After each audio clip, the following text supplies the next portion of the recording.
যাকে মধু চক্র বলে। এইটার লোভে আমাদের কি কোনো জ্ঞানগম্য আছে যে আমি মরে যাব, আমার এটা উচিত নয়, ইহা কখনো উচিত নয়? আমরা ভাবি? ভাবতে পারি না। আমি মধু খাচ্ছি, সংসারের কামরূপী মধু, আর আমাকে খাওয়ার জন্য মৃত্যু ধীরে ধীরে করে এগিয়ে আসছে। এই হলো মানুষ বেহুশ। কেন হরিনাম শুনতে হবে? যদি না শুনবেন তো পিছিয়ে পড়বে, ভুগে যাবে। এটা অন্য কেউ আনেনি, এনেছেন মহাপ্রভু আমাদের কল্যাণের জন্য, তার কল্যাণের জন্য নয়। দিতে এসেছেন, যদি নিতে পারি বেঁচে গেলাম, যদি না নিতে পারি পিছিয়ে পড়লাম। আবার কীট পতঙ্গ, কৃমি কীট, পশু পক্ষীর গর্ভে গিয়ে জন্ম পাবো, সেদিন আর হরি বলা যাবে না।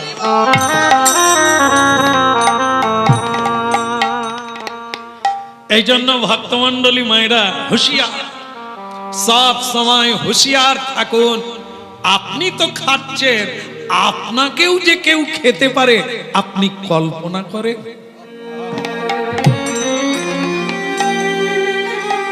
ক্ষণভঙ্গুর মনুষ্য জীবনের এই তো ইতি। মানুষ বেহুশ, মানুষ ভ্রান্তি বিলাসে মত্ত, তাই সত্যকে ধরতে পারে না।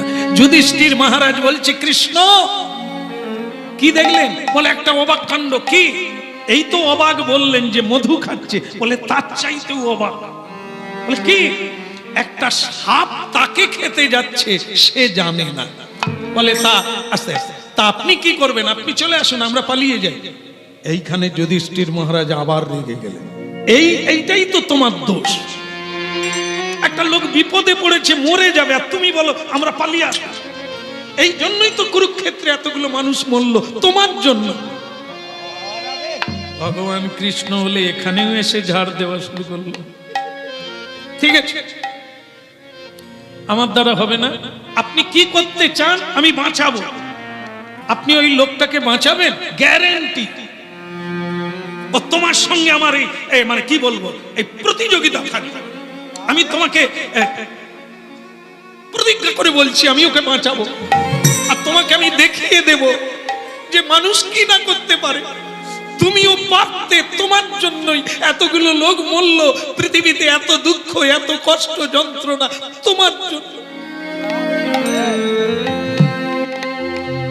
ভগবান বললেন, তাহলে আমি বসছি ওই দূরে গিয়ে, আপনি লোকটাকে বাঁচিয়ে তারপর চলে আসুন, কথা বলুন। হ্যাঁ হ্যাঁ, যান যান। তুমি ওই কদম্ব গাছের গোড়া ছাড়া তুমি আর কোথায় বসবে? তুমি বসো, আমি লোকটাকে বাঁচিয়ে আসি। দাদা, বাবা ধুনোটা একটু সরাতে হবে। চোখে ঢুকে যাচ্ছে, মুখে ঢুকে যাচ্ছে। কেসে ফেলবো? ঠাকুরমাকে নিয়ে যাও।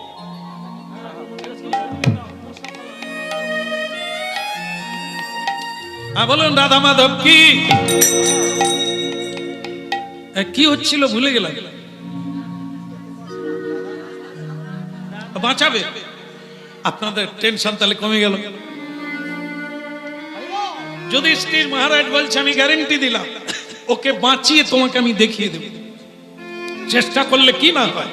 ভগবান বলে, তাই বটে, আপনি ওকে বাঁচিয়ে সুস্থ করে আমার কাছে আসুন। এইবার যুধিষ্ঠির মহারাজ তিনি ভাবলেন ওকে কি নামে ডাকবো, যে মধু খাচ্ছে। এর নাম তো জানা নাই, এখন কি বলে ডাকবে? যে মধু খাচ্ছে তাকে তো বলা যায় মধু দাদা, মধু দা বলা যায়, তাহলে বুঝতে পারবে যে বোধহয় আমাকেই। যুধিষ্ঠির মহারাজ বলছে, দাদা ও মধুদা। কি হলো রে বাবা? এদিকে তাকায়নি তো, খেয়েই যাচ্ছে। মধুদা, ও মধু দাদা, আরে ও মধু দাদা। সে কিন্তু কোনো দিকে তাকায় না।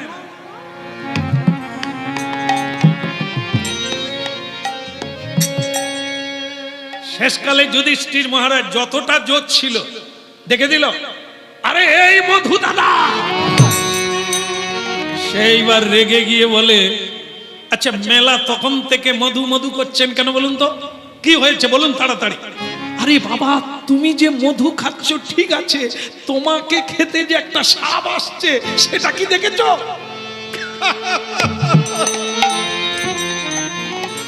আরে যান যান যান, নিজের চরখায় তেল দেন। আমাকে সাপে খাবে কি বাঘে খাবে আমি বুঝে নেব, নিজের চরকায় তেল দেন। জ্ঞান দিতে এসেছে, চালাকি বুঝি না, মানে আমি সরে গেলে তুমি মধু খাবে। যুধিষ্ঠির মহারাজ বলি, তো জ্বালায় পড়লাম, আমি তারই মঙ্গল করতে যাচ্ছি, সে আবার উল্টে আমাকে চাপাচ্ছে।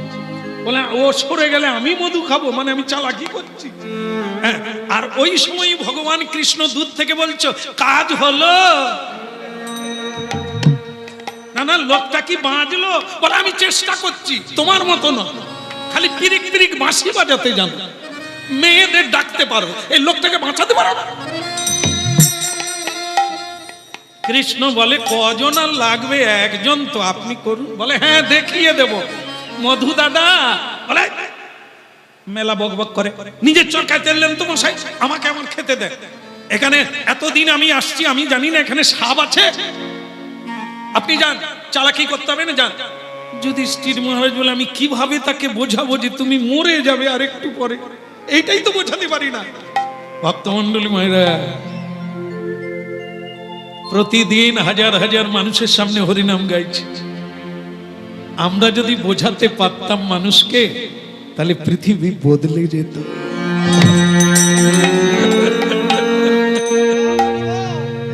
এটাকে একটা ইস্যু রেখে মানুষের চৈতন্য হবে, সেদিকে লক্ষ্য রেখে কথাগুলো সমানে বলে যাচ্ছে। মানুষ যদি এগুলো এক সেকেন্ডের কথা নিতে পারত, তার জীবন বদলে যেত। এই জন্য ভগবান কৃষ্ণ মাঝে মাঝে বলছে হলো,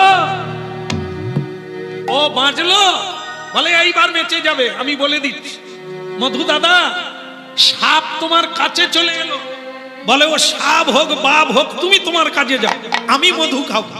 ব্যাস, কিছুক্ষণ পরে সর্পটা কাছে এলো,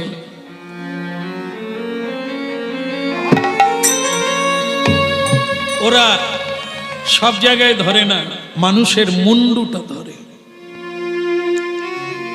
ওরা ধরে নিয়ে টানতে টানতে যুধিষ্ঠির মহারাজের সামনে দিয়ে চলে যাচ্ছে। যুধিষ্ঠির মহারাজ ফুপিয়ে ফুপিয়ে কেঁদে উঠল, চেষ্টা করেও লোকটাকে বাঁচাতে।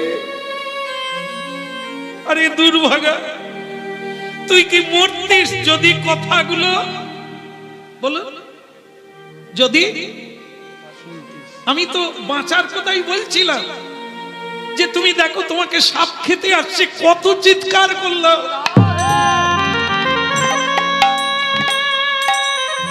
বেচারা কথা শুনলো না, মরে গেল। আমার এই সামনে দিয়ে টেনে টেনে নিয়ে চলে গেল। ভগবান কৃষ্ণ উঠে এলেন। যুধিষ্ঠির মহারাজ খবর কি, বেঁচে চলে গেছে লোকটা? হে কৃষ্ণ, পারলাম না, লোকটাকে বোঝাতে পারলাম না যে তোমার পিছনে মৃত্যু। আমারই সামনে লোকটাকে টানতে টানতে নিয়ে চলে গেল।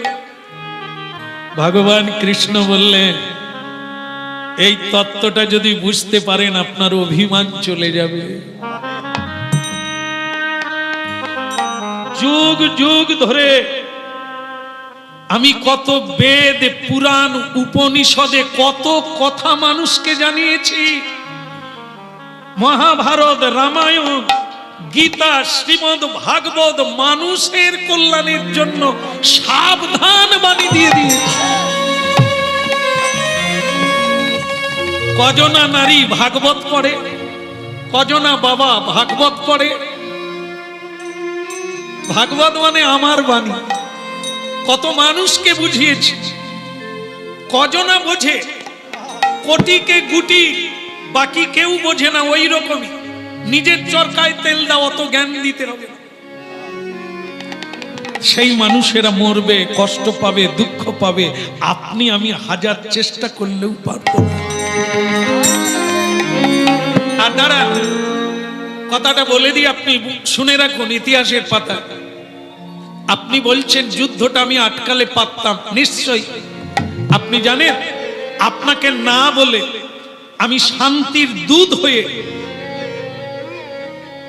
দুর্যোধনের কাছে গিয়েছি, হাত জোড়ো করে বলেছি যুদ্ধে কোনোদিন কারো শান্তি হয় না।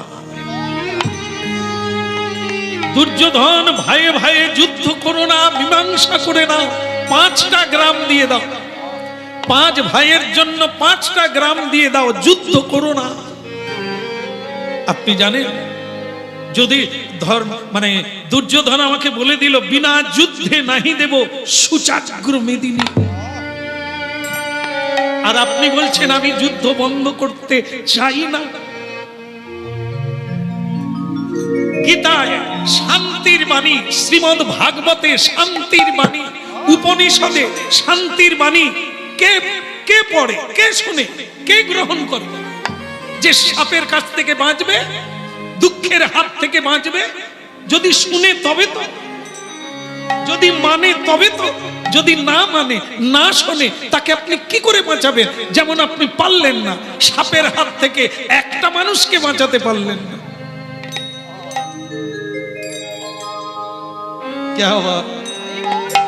ভাবুন, এই হচ্ছে সত্য বাস্তবতা। এত মহাত্মা গান্ধী, নেতাজি সুভাষচন্দ্র, বিবেকানন্দ, রবীন্দ্রনাথ, তাদের ভারতবর্ষ, তারা এত বড় মহান হলো, তাদেরই বই পড়ে, তাদের রচনাবলী পড়ে আমরা পরীক্ষা দিয়ে ঘুষ নিচ্ছি। কিন্তু বিবেকানন্দ হতে পারলাম না, নেতাজি সুভাষচন্দ্র হতে পারলাম না। মহাত্মা গান্ধীর রচনা লিখলাম, পরীক্ষা দিলাম, নম্বর নিলাম, মহাত্মা গান্ধীর চরিত্র গ্রহণ করলাম। এটাই দুঃখের বিষয়। রচনার জন্য মহাত্মা গান্ধী নয়, মহাত্মা গান্ধীকে অনুসরণ করতে হবে, বিদ্যাসাগরকে অনুসরণ করতে হবে। তা না করে আমরা কেবল পড়ি নম্বরের জন্য, কিন্তু চরিত্রের জন্য নয়, জীবনের জন্য নয়। তাই জন্য ভগবান কৃষ্ণ বলছে, এর পরেও কি আপনি বলবেন আমার দোষে এত মানুষ কষ্ট পাচ্ছে? আমি তো প্রত্যেককে জানিয়ে দিয়েছি। এই যে কীর্তনের দ্বারা এত জানানো হচ্ছে, সেটা তো ভগবান জানাচ্ছে। যুধিষ্ঠির মহারাজ বললেন, কৃষ্ণ আমি বুঝতে পারিনি, তোমার উপর অভিমান করেছি, আমার সব অভিমান চলে গেল। মানুষ কষ্ট পাচ্ছে তার নিজের কর্মের।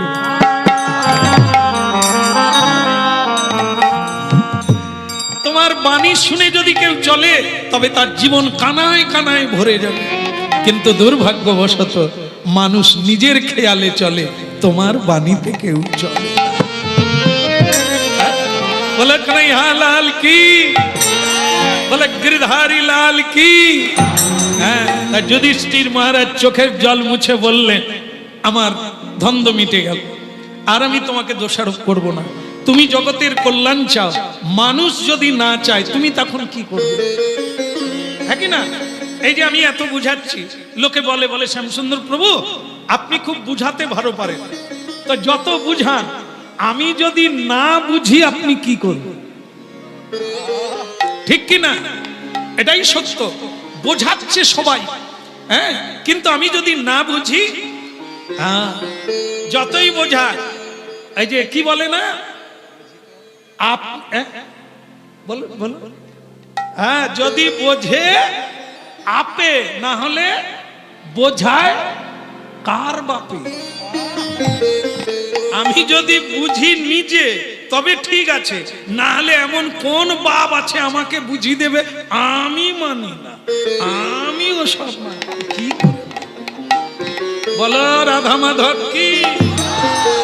কৃষ্ণ কৃষ্ণ বল মুখে, কৃষ্ণ কৃষ্ণ বল মুখে, কৃষ্ণ কৃষ্ণ বল মুখে, কৃষ্ণ